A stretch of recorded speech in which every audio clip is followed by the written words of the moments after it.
আমি মনে করি আপনারা যে প্রস্তাব যেটা হাজির করেছেন, নির্বাচন সামনে আসলেই আলোচনায় আসে রাজনৈতিক দলগুলোর নির্বাচনী ইশতেহার। সেই ইশতেহার নিয়েই এবার ট্রেস কনসাল্টিং আয়োজিত জনতার ইশতেহার শিরোনামে এক সংলাপ অনুষ্ঠানে যোগ দেন রাজনৈতিক দলগুলোর নেতারা। জামায়াতের অভিযোগ, গণভোটের দিনক্ষণ নিয়ে আলোচনার জন্য বিএনপিকে আমন্ত্রণ জানানো হলেও দলটি তাতে সাড়া দেয়নি।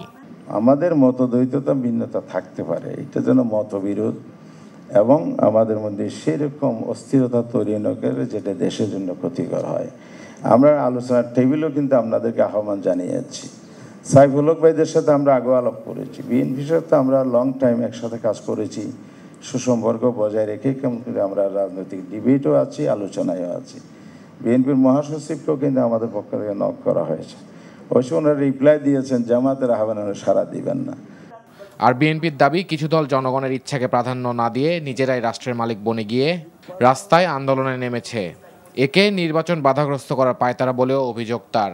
আমরা যারা আন্দোলন করেছি, স্যাক্রিফাইস করেছি, আমাদের মধ্যে তো ভিন্ন ভাবনা আছে।